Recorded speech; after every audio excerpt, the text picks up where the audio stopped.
The following is a fan-made review. The Skull Man is property of Bones, Sentai FILMWORKS, FUJI TV, the Anime Network, and Shutaro Ishinomori. Please support the official release. You know, to me, the Skull Man is like the Japanese equivalent to the Batman.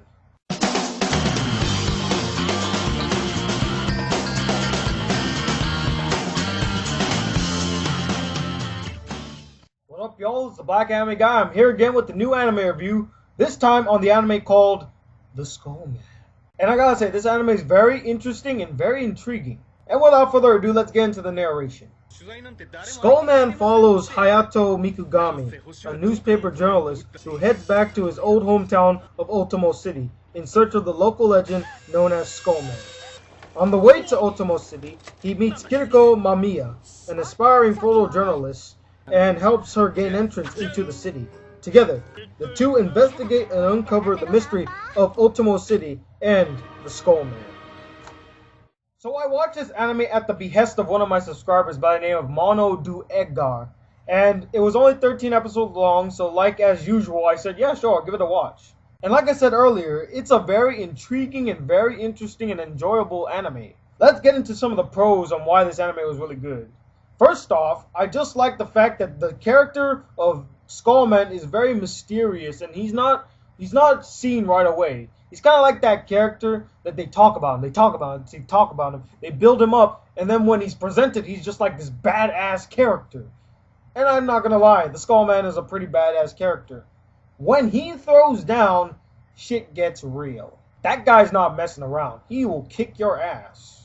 The story is very enticing and compelling, with many story arcs and plot lines like crossing each other. It makes a pretty interesting story. In the beginning of the anime, it felt like a noir type piece, you know? These two people who are investigating who this mysterious Skull Man is. What's about the Skull Man? What's going on in this town? Why are people acting so weird? So it's a very noir type kind of anime, given that feel. The show has very interesting and well-developed characters, especially your two main characters, Hayato and Kiriko. They were very enjoyable to watch. I like their relationship with each other. Hayato starts off as this kind of cocky, out-of-towner who comes in saying, yo, man, I'm back home, and I'm about to investigate this, and I'm going to get this down. And then he meets Kiriko, who's like this free-spirited and very young and naive kind of girl. And both of them make a very nice counterbalance to each other. One's trying to be serious, the other one's just messing around. Very enjoyable. The animation in the show is very superb, and there are some elements that I really liked and felt that were really original. There are scenes in the first episode and in some episodes later where you see things through the victim's eyes, and it's kind of like this red, glaring light. It looks pretty awesome. It's like this impending doom, red light, impending doom coming. And the action in this anime is very decent, especially when Skull Man and his two bodyguards are about to kick somebody's ass.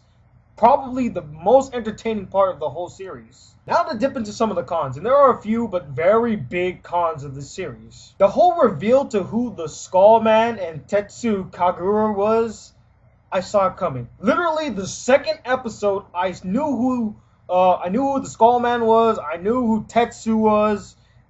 No, there was no surprise, there was no shock value to it. In a noir type story, you need to have some type of a twist or plot device or something that will surprise your audience. This anime sort of lacked that, and I felt like they gave away too much on who the real identity of Skull Man was. Now, of course, I'm not going to say who it is because that's a spoiler, but seriously, if you were to watch this anime, you can see who Skull Man is after the second episode. Now, the anime starts off as a noir mystery type of thing with very noir elements thrown in. And then all of a sudden, like in the last two episodes, it becomes like this sci-fi war anime. And I was confused as all hell. Now, I know they hinted to this in some of the earlier episodes, but come on. They just blew it all in our faces. Like, oh no, we're not noir anymore. We're gonna be monsters, and here comes the army, everybody. I was like, really? You just pulled a 180 on us? Last but not least, the ending. The ending seemed too open-ended and left a lot of questions unanswered and put in a death that I felt was unnecessary. Now, this is my question to Mono Du Edgar. Why did they kill this person? I'm just curious. Why did they kill him? Because I looked back at all the episodes, I didn't see a reason to why he died. And also, the ending, it just confused me. What happened there? There were a lot of things this anime left unquestioned. There was a group that was being talked about at the end of the anime that was mentioned a lot in the series, but never fully explained it. Overall, despite a few minor problems, this anime is extremely enjoyable and worth the watch. That is why I will give this anime a 4 out of 5. It's worth watching. If you're not doing anything this weekend, or if you want to see a badass anime with a noir type action feel to it, give this anime a watch. I highly recommend it. Anyway, what did you guys think of this anime? If you've seen it, do you like it? Do you hate it? Do you think it's okay? Comment below and let me know. Anyway, this is the Black Anime Guy, and I'll see you all soon with the new anime review. Till then, peace YouTube.